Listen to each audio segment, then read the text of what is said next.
Hello friends, welcome back. इस video में हम राउंड शेप और रेक्टेंगल शेप में बॉर्डर, वेक्टर आर्ट बॉर्डर कैसे बनाई जाती है वो हम देखेंगे। तो उसके लिए हमें कुछ क्लिप आर्ट की जरूरत पड़ेगी जिसको कि हम यूज कर सकते हैं उस बॉर्डर में। तो चलिए, सबसे पहले तो मैं एक फ्रेम बनाता हूँ कोई भी साइज की। जैसे 6x8 का अगर फोटो बनाना है, 6x8 का जो है, तो उसके चारों तरफ मुझे बॉर्डर देनी है। तो इसको मैं डुप्लीकेट करूंगा ऐसे, या फिर मैं कंटूर टूल, जो कि मैंने पिछले वीडियो में बताया है, कंटूर टूल की हेल्प से इसकी बॉर्डर ऐसे इक्वली क्रिएट कर सकता हूं। अब ये जो बॉर्डर बनी है, इस बॉर्डर को मैं ब्रेक अपार्ट करता हूं ताकि दोनों लाइनें मुझे अलग अलग चाहिए, ये अलग चाहिए और ये अलग चाहिए, ताकि मैं इसको इसके साथ में ट्रिम कर सकूं। ट्रिम करने पर क्या होगा, ये एक अलग हो जाएगा बिल्कुल बॉर्डर, और एक बॉक्स ये अंदर का ये अलग हो जाएगा। हम इसमें क्या करते हैं कि जैसे मैंने बताया था, कंट्रोल F11 ग्लिप्स को यूज करने के लिए यहाँ पे कुछ क्लिप आर्ट्स पड़े हैं, इनको हम यूज कर सकते हैं। प्लस से यहाँ से मैं इसमें ये यूज करता हूँ, ये वाला, इसको मैं यूज करता हूँ। ठीक है, इसको हम क्या करते हैं, डुप्लीकेट करते हैं, रिपीट करते हैं और एक फ्रेम बना लेते हैं। इसको फ्रेम पर अप्लाई कर देते हैं, प्लस करेंगे। जैसे मेरे को ये साइज वगैरह देखना है तो मैं यहाँ से स्टार्ट करते हुए इसका साइज इतना लेता हूँ, ये इस तरह से प्लस करेंगे। कंट्रोल ऑल्ट के साथ में इसको डुप्लीकेट करेंगे, इन दोनों को आपस में मैं ऐसे मिला लेता हूँ, ऐसे। और मिलाने के बाद में वेल्ड करेंगे इसको, ऑब्जेक्ट, शेपिंग, वेल्ड, इन दोनों को फॉन्ट से हट के एक कर्व्ड ऑब्जेक्ट में बना लिया है। ये एक वेक्टर आर्ट हो गया। मैं इसके अंदर के कलर को नन करके आउटलाइन ऑन कर सकता हूँ। यहाँ से राइट क्लिक से मैं कलर चेंज कर सकता हूँ। मुझे कलर अगर रेड चाहिए इनसाइड में, आउटलाइन आउटसाइड नहीं चाहिए, तो मैं ऐसे प्रेजेंट कर सकता हूँ। ठीक है, दूसरा साथ ही साथ में मैं चाहता हूँ ये कि कुछ और भी शेप यहाँ पे ऐड हो जाएं। जैसे ये लिया एक सर्कल, इसको रिपीट करेंगे, यहाँ रखेंगे, इसको रिपीट करते हुए इन दोनों को ग्रुप करेंगे और प्लस करते हुए हॉरिजॉन्टल मिरर करते हुए इसको ऐसा एक शेप दे देंगे। ये हमने नीचे के ऊपर की तरफ बनाया है, ठीक इसी तरह से नीचे भी हम वैसा ही पैटर्न ऐसा बनाएंगे। तो जो एक्स्ट्रा जो सर्कल है मैं यहाँ से डिलीट कर देता हूँ। ये सेलेक्ट किया हमने एरो टूल से, और कंट्रोल की से मैं इसका अदर पार्ट सेलेक्ट करना चाहूँ तो ऐसे सेलेक्ट कर देता हूँ। ये एक पैटर्न मैंने बनाया, इसको पूरे को ग्रुप कर देते हैं। ग्रुप करने के बाद में मुझे यहाँ तक चाहिए, ये यहाँ तक। तो यहाँ तक लाने के लिए मैं इसको क्या करता हूँ, इसको यहाँ से यहाँ राइट क्लिक करते हुए लेफ्ट क्लिक से ड्रैग करके राइट क्लिक से डुप्लीकेट करता हूँ इमीडिएट, और कंट्रोल D। तो थोड़ा बाहर चला गया, तो हम क्या करेंगे, इसको रीसाइज करेंगे। कहाँ तक, जहां तक हमारी ये लाइन जा रही है यहां तक इसको हम ऐसे लाइक दिस रीसाइज करेंगे, ग्रुप कर देंगे, सेंटर लाइन करेंगे C करके, जो बैक ऑब्जेक्ट है उसके अकॉर्डिंग। अब हम आते हैं, इसको वो बॉटम में लगाना है, प्लस करेंगे, वर्टिकल मिरर करेंगे और ड्रैग करेंगे कंट्रोल शिफ्ट के साथ, स्ट्रेट मूव होगा नीचे की तरफ, इसको यहाँ पे प्लेस कर देंगे। अब बात आती है वर्टिकल बॉर्डर की, तो हम इसी को डुप्लीकेट करते हुए 90 डिग्री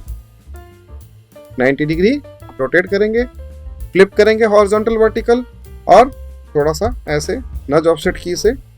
दूसरा हम ये करेंगे कि यहाँ जो बाकी एरिया रह गया है इसको भी हम ऐसे डुप्लीकेट करते हुए कंट्रोल डी। अब अगर कंट्रोल D में करूंगा तो ये गलत हो जाएगा। इसको थोड़ा सा हम स्ट्रेच कर सकते हैं, कहां तक, यहां तक। ज्यादा गैप ना हो तो हम हल्का फुल्का ऐसे स्ट्रेचिंग कर सकते हैं। प्लस करेंगे, हॉरिजॉन्टल मिरर करेंगे और यहाँ पे प्लेस कर देंगे। अब इन कॉर्नर्स की बात आती है, आप चाहें तो कॉर्नर जैसा मर्जी है वैसा बना सकते हैं। मैं यहाँ पे सर्कल ले सकता हूँ, सर्कल के थ्रू बना सकता हूँ इन कॉर्नर्स को, और इन दोनों के बीच में इस तरह से प्लेस कर लेता हूँ।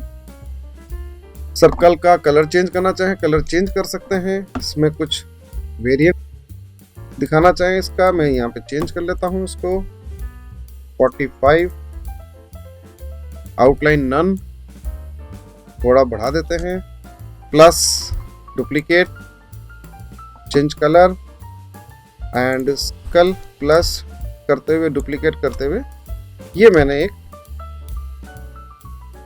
तैयार किया है इस ऑब्जेक्ट को। अब ये जो चीज है इसे मैं प्लेस करूंगा अदर कॉर्नर पे, सेम पोजीशन पे आना चाहिए, तो इसको प्लस करेंगे, शिफ्ट के साथ आउटर बॉर्डर को सेलेक्ट करते हुए हॉरिजॉन्टल मिरर कर देंगे।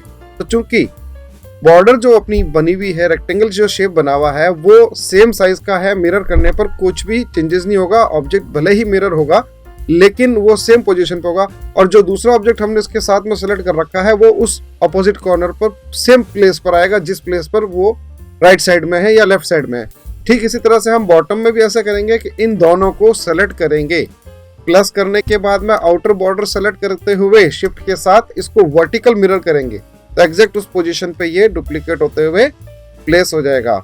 ये इस प्रकार से हमारी एक बॉर्डर बन जाएगी। इस बॉर्डर में जो भी कलर देना चाहें वो कलर हम दे सकते हैं, आइदर ब्लैक, गोल्डन, ऑरेंज, जैसा भी कलर देना चाहें वो हम यहाँ से चूज कर सकते हैं। तो मैं जैसे ब्लैक बॉर्डर में या थोड़ा सा 90% ब्लैक में इसको मैं क्या करता हूँ, शो कराता हूँ गोल्डन कलर को, इन सभी को मैं गोल्डन कलर में कन्वर्ट कर देता हूँ। तो गोल्डन कलर करने के लिए मैं पहले ऑरेंज कलर लेता हूँ यहाँ से, और सियान, मेजेंटा, येलो के जो कलर व्यूवर्स ऑप्शन है इससे मैं इसकी प्रॉपर्टी में 30% मेजेंटा और 100% येलो रखता हूँ।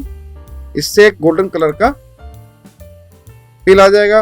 अब बाकी कलर जो अब हमने ये बनाया है तो इसके अंदर चेंज करना है तो ये नीचे हमारी फाइल की कलर पैलेट ओपन हो जाएगी और उसमें ये ऐड हो जाएगा, तो इनको इंडिविजुअल ऐसे कलर चेंज कर लीजिए। तो ये कलरफुल वेक्टर आर्ट बॉर्डर बनाने का तरीका है। तो यहां से हम कलर चेंज कर देंगे, आउटलाइन नन करते हैं इसकी, कारण अब इस फ्रेम में इसके अंदर ये जो बॉक्स है, इस बॉक्स में अभी जो आउटलाइन मैंने नन की है वो कुछ इस तरह से दिख रही थी। इसको आउटलाइन को वापस मैंने ऑन कर दिया है। इसमें हम पावर क्लिप करेंगे इमेज को। इमेज हमारे पास कुछ भी हो सकती है, जैसे यहां से मैं ले लेता हूं क्लिप आर्ट में से कोई भी इमेज ले लेता हूं, जैसे ये इमेज दिया मैंने, इसको मैं इंपोर्ट कर लेता हूं। अब देखिए इंपोर्ट करने के बाद में जितना हमारा फ्रेम का साइज है वहां तक इमेज को लिया जाएगा। Shift page up and page down से अरेंज होता है ऑर्डर। तो अब देखिए कि ये जो इमेज है इस फ्रेम से बाहर जा रही है, तो हम क्या करेंगे, इसको पावर क्लिप करेंगे ऑब्जेक्ट मेन्यू में जाते हुए, और जो रेक्टेंगल हमने शेप बनाया हुआ था इनर साइड का उस रेक्टेंगल में पावर क्लिप कर देंगे लाइक दिस। तो ये हो गया एक बॉर्डर। F9 से मैंने इसको प्रीव्यू किया है देखने के लिए कि कैसा लग रहा है। थोड़ा सा व्हाइट लाइन एक ऊपर की तरफ दिखाई दे रही है, वो क्यों है, इस वजह से हम इसको थोड़ा सा आउट करके देखते हैं कहाँ है ये गड़बड़। ये यहाँ पे, चूंकि इमेज जो है इस पावर क्लिप्ड ऑब्जेक्ट में है लेकिन थोड़ा सा बाउंड्री से नीचे की तरफ है, मैं इसको ऊपर की तरफ ले लूंगा। अब नीचे की तरफ देखते हैं, कुछ नहीं है, ओके डन। एक चीज और है, वो ये है कि जो आउटलाइन जो ब्लैक कलर दे रखी है इस आउटलाइन का विड्थ हम यहाँ से बढ़ा सकते हैं। जैसे मैं 5 पिक्सल का आउटलाइन देता हूँ, राइट क्लिक करके कलर चेंज कर सकता हूँ, तो ये कुछ इस तरह से दिखाई देगा। गोल्डन कलर देना है तो गोल्डन कलर दे सकता हूँ, और आउटलाइन की जो विड्थ मैं यहाँ से बढ़ाना चाहूँ, पॉइंट्स में करना चाहूँ तो पॉइंट्स में करके जैसे 5 points, okay, golden colour, scale with object के साथ बिहाइंड फिल हटा देता हूँ। ये हमने कलरफुल बॉर्डर बना लिया। और इसको अब हम क्या कर सकते हैं, एक छोटा सा इफेक्ट ऐड करना चाहते हैं। तो छोटा सा इफेक्ट का मतलब होता है कि इसको अब इस फ्रेम को इस इमेज के साथ कन्वर्ट करेंगे बिटमैप में, या हम इसको सिर्फ आउटलाइन ऑब्जेक्ट को ही करें। तो मैं इमेज के साथ करता हूँ बिटमैप, कन्वर्ट टू बिटमैप करने पर ये क्या करेगा, इस इमेज के साथ साथ, ये तो इमेज ऑलरेडी थी, जो आउटलाइन बनाई हुई थी उस आउटलाइन को भी ये क्या करेगा, इमेज में कन्वर्ट कर देगा। जूम करके देखेंगे तो पिक्सेलेट दिखाई देगी, इट मींस वो इमेज कन्वर्ट हो चुकी है।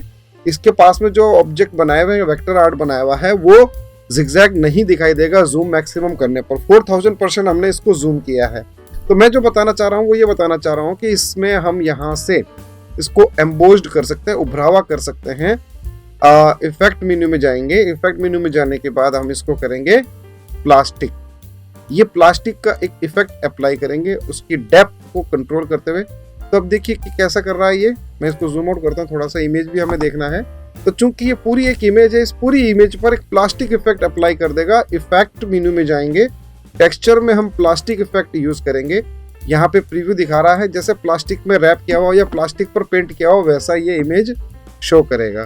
तो इमेज पर ये कुछ इस प्रकार से शो करता है। मैं चाहता हूं कि ये इफेक्ट सिर्फ बॉर्डर पर इस तरह से एम्बोस्ड दिखाई दे, तो मुझे क्या करना होगा, मुझे इस इमेज को पावर क्लिप से बाहर लाना होगा। पावर क्लिप से बाहर ला करके मुझे रखना होगा इस इमेज को। इसको मैं एक डुप्लीकेट करके यहाँ रख लेता हूँ, इसको एक्सट्रैक्ट कर लेता हूँ, कंटेंट को बाहर ले आता हूँ यहाँ से। ये इमेज इससे बाहर आ जाएगी, हटा देता हूँ और सिर्फ इसी बॉर्डर को मैं अप्लाई करता हूँ। इसका नन कर देता हूँ, इसकी फ्रेम को या रहने देते हैं इसको एज इट इज। कलर हटा देते हैं और फ्रेम कन्वर्ट करना है तो फ्रेम टाइप को नन कर देंगे। इस रेक्टेंगल को मैं चेंज करता हूँ बिटमैप में। ये हो गया बिटमैप। अब सिर्फ अप्लाई जो होगा टेक्सचर प्लास्टिक का वो सिर्फ आउटलाइन पर होगा, बाकी कलर वाइट है ही। तो ये यहाँ से हम इस तरह से एम्बोस्ड बॉर्डर बना देंगे। इसमें हम आउटलाइन नन कर देंगे और इसको हम यहाँ पे C और E सेंटर अलाइनमेंट वर्टिकली और हॉरिजॉन्टली ऐसा प्लेस करते हुए शिफ्ट पेज डाउन करके नीचे की तरफ इसको अरेंज कर देंगे। अब देखिए सिर्फ और सिर्फ जो बॉर्डर है उसी बॉर्डर को इसमें हमने एम्बोस्ड कर दिया और इमेज को अलग से डुप्लीकेट करके रखा हुआ था उसको उस फ्रेम में यहाँ पे फिट कर दिया। तो ये होता है फ्रेम बॉर्डर लाइक फ्रेम बनाना।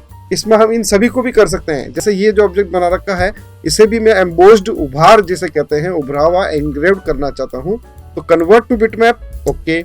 देन इफेक्ट, टेक्सचर, प्लास्टिक में इसका लेवल आप यहाँ से कंट्रोल कर सकते हो कि भाई क्या कितना हाईलाइट होना चाहिए, कितना नहीं, डेप्थ कितनी ज्यादा होनी चाहिए, कितनी कम होनी चाहिए। देखिए मैं थोड़ा छोटा ऑब्जेक्ट है तो इसकी थोड़ी डेप्थ कम रखता हूँ, थोड़ा खूबसूरत हो गया। स्मूथनेस कितना लेवल लेना है, इसका स्मूथनेस लेवल मैक्सिमम है, मैं यहाँ पे थोड़ा मिनिमम करता हूँ कि मुझे स्मूथनेस इतनी ही चाहिए या यहाँ तक चाहिए तो मैं ये ले लेता हूँ। इसमें क्या हो रहा है, बेसिकली लाइट कलर का एक शेडो बन रहा है जिस वजह से ये उभार होता हुआ दिख रहा है और उसका डायरेक्शन है लाइट शेडो का 315 डिग्री। इसको इतना लेवल पे लेने के बाद में मैं इसको ओके कर लेता हूँ। अब देखिए एक तो होता है फ्लैट वेक्टर बना हुआ, एक होता है इमेज में कन्वर्ट करने के बाद में इफेक्ट अप्लाई करते हुए एम्बोस्ड बॉर्डर बनाकर प्रेजेंट करना। तो ये दो तरीके हैं। अब आप इसको सभी को ऐसा कर सकते हो। सेलेक्ट करेंगे, इन पूरी लाइंस को मैं एक साथ करके भी कर सकता हूँ। मैंने एक अलग सिंगल करके दिखाया है। मैं अब इन सबको एक साथ शिफ्ट के साथ सेलेक्ट करते हुए इन सभी वेक्टर आर्ट ऑब्जेक्ट को कन्वर्ट करता हूँ इमेज में बिटमैप मेन्यू के थ्रू। कन्वर्ट टू बिटमैप, CMY के ये लेंगे, ट्रांसपेरेंट बैकग्राउंड, पीछे कुछ भी नहीं आना चाहिए। ये इमेज बन गया और अब इफेक्ट में टेक्सचर के थ्रू इसको प्लास्टिक इफेक्ट दे देता हूँ और जो प्रीवियस वैल्यू वही आएगी, उसी को मैं कंटिन्यू कर देता हूँ। तो अब देखिए पहले जो वेक्टर बनाया था उसमें और इसमें कितना अंतर है। मैं इसको अंडू कर लेता हूँ और अंडू करने के बाद में एक डुप्लीकेट मैं रख लेता हूँ यहाँ पास में ऐसे, और अब मैं इसको यूज करता हूँ इन सभी को इमेज में कन्वर्ट कर देता हूँ। Bitmap, convert to bitmap, okay. अब देखिए दोनों में डिफरेंस देखिएगा। मैं यहाँ से इफेक्ट में टेक्सचर प्लास्टिक का इसमें अप्लाई करता हूँ। फ्लैट में कैसा दिखाई दे रहा है, ये सर्कल देखिए आप और इस सर्कल को देखिए कितना चेंज आ गया। ये एक रियलिस्टिक उभार लिए हुए एक प्लास्टिक शेड जैसा दिख रहा है, एम्बोस्ड दिख रहा है, और ये बिल्कुल फ्लैट वेक्टर आर्ट।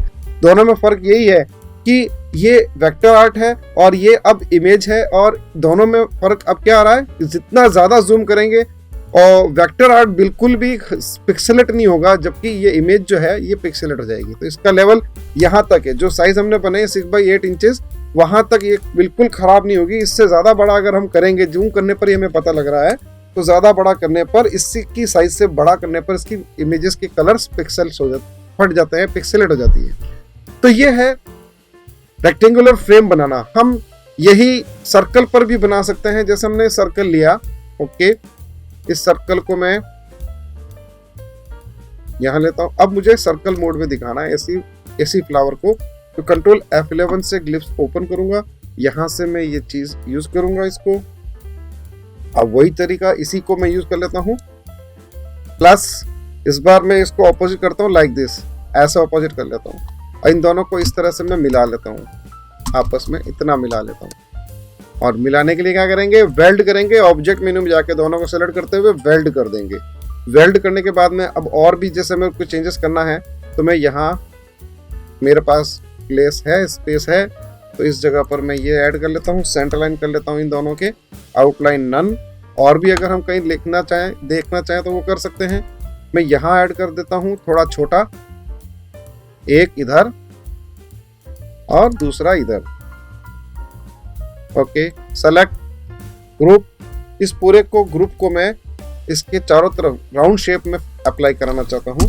तो क्या करेंगे, एक तो तरीका है ये कि आप गाइडलाइन ऑन कीजिए, स्नैप टू गाइडलाइन भी ऑप्शन ऑन कर दीजिए। गाइडलाइन को यहाँ प्लेस कीजिए इसके ऑब्जेक्ट के सेंटर में, तो ऑब्जेक्ट का भी स्नैपिंग ऑन करेंगे। स्नैप ऑप्शन से हमें ये एग्जैक्ट इसका गाइडलाइन को यहाँ प्लेस करने का मिल जाएगा। और हम क्या करेंगे, इस ऑब्जेक्ट को इसके चारों तरफ साइज थोड़ा बढ़ा देता हूँ मैं, ऐसे गोलाई में इसको मुझे करना है। तो इसको मैं क्या करता हूँ, इसका सेंटर पॉइंट क्लिक करके ड्रैग करते हुए यहाँ इस ऑब्जेक्ट के सेंटर पॉइंट पे ले आता हूँ एंड देन प्लस करते हुए कंट्रोल बटन के साथ में रिपीट करता हूँ या विदाउट कंट्रोल करता हूँ।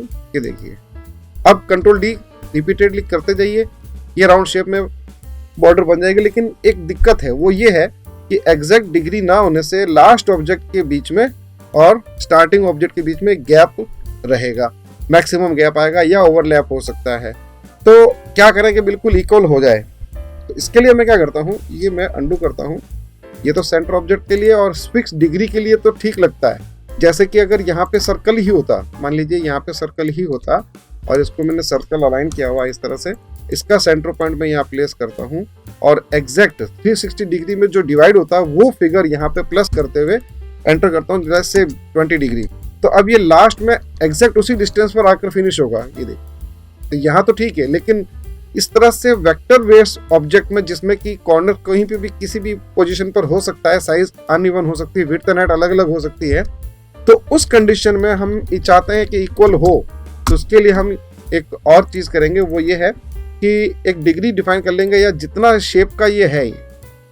जैसे मैं थोड़ा बड़ा किया था, इसको यहाँ लाता हूँ और यहाँ रखता हूँ, एक लाइन ड्रॉ करता हूँ इसको स्नैप करते हुए और इस लाइन को क्लिक करेंगे, ड्रैग करते हुए माउस को यहाँ लाएंगे, इसको मैं बढ़ा देता हूँ इतना।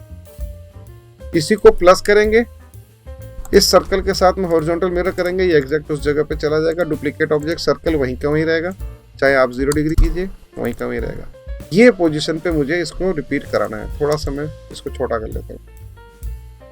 स्मार्ट फिल टूल की हेल्प से हम एक ऑब्जेक्ट बनाएंगे, यहाँ क्लिक करते हुए, बाद में हम इसको हटा देंगे, इसकी जरूरत नहीं रहेगी। अब हम करते हैं इसको एनवलप टूल को यूज करते हैं।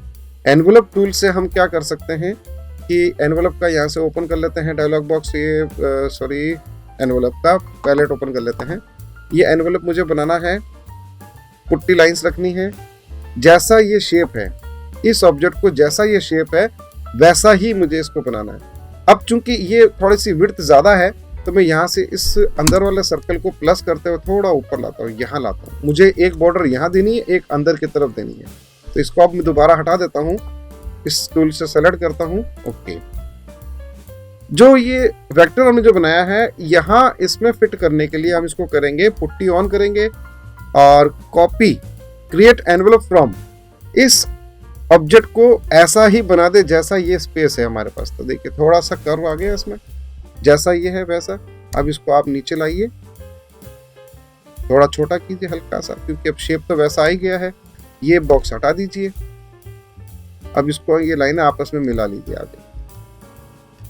अगर आप नहीं मिलाते हैं तो भी कोई इश्यू नहीं है, और वो जो डिलीट किया है उसको आप रखिए, बाद में हम एक साथ करके डिलीट कर सकते हैं। इसको मैं यहाँ तक थोड़ा छोटा कर लेता हूँ। सेलेक्ट करेंगे, इन दोनों को सेलेक्ट करेंगे, सेलेक्ट करने के बाद में इसको करेंगे ग्रुप। अब इसका जो सेंटर पॉइंट आया है वो सेंटर पॉइंट हम एग्जैक्ट यहाँ पे प्लेस करेंगे, सही जगह पे है, जूम करके देख सकते हो आप। प्लस कंट्रोल बटन से भी कर सकते हैं। देखिए ये एक गैप मेंटेन करते हुए चलेगा इसका, और अगर आप कंट्रोल इसका गैप मेंटेन नहीं करते हो तो यहाँ से इसको ऐसे स्नैप करा लीजिए, ऑब्जेक्ट टू ऑब्जेक्ट स्नैपिंग करा लीजिए। स्नैपिंग में भी कुछ ना कुछ पॉइंट ऐसा बाकी रह रहा है, कोई दिक्कत नहीं है, हमें इतना ही लेना है। बाद में हम इस रेक्टेंगल को हटा देंगे जो शेप पीछे की तरफ आ रहा है। Control D duplicate and repeat step से आप इसको डुप्लीकेट कीजिए। एंड में यहाँ पर भी वही दिक्कत आ रही है, वो ये आ रही है कि इसको इक्वल नहीं कर पा रहा है। तो हम देखते हैं यहाँ पे हमारा जो एंगल है वो सही है या नहीं। चलिए ये इसको देखें, यहाँ से यहाँ ओके, ये लाइन हमारा अंदर है और ये लाइन हमारा बाहर है, तो ये इस तरह से नहीं कर पाएगा। इसको हम इस अकेले को सेलेक्ट करते हैं, अनग्रुप कर देंगे, इसे सेलेक्ट करेंगे। इसका सेंटर पॉइंट हमें डिफाइन करना होगा नीचे की तरफ, ऐसे सेंटर में प्लस करते हुए तो मैं कंट्रोल से यहां लाता हूं। अब कंट्रोल डी हो गया इक्वल। अब हटा दीजिए इसको, लाइन को हटा दीजिए, ये लाइन हटा दीजिए, ये बॉर्डर रखना है तो रखिए आप, कोई दिक्कत नहीं।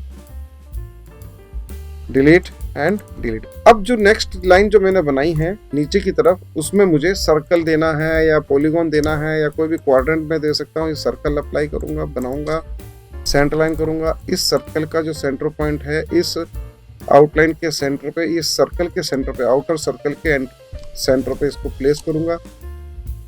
प्लस 10 डिग्री पे रोटेट करके देखता हूँ, ठीक है 360 डिग्री, 360 डिग्री में 10 डिग्री का इक्वल डिवाइड होगा और एंड में आकर के इक्वल पोजीशन पर फिनिश होगा। तो ये मैंने ऐसा एक और बना लिया। बीच में अगर लाइन नहीं चाहिए सेलेक्ट करके हम हटा सकते हैं। तो ये तरीका होता है वेक्टर राउंड बॉर्डर बनाना। इसे भी आप ऐसे कर सकते हैं, एम्बोश बनाना चाहें तो कलर चेंज करके बिटमैप में कन्वर्ट करते हुए इफेक्ट में टेक्सचर प्लास्टिक यूज करके हम ये बॉर्डर बना सकते हैं।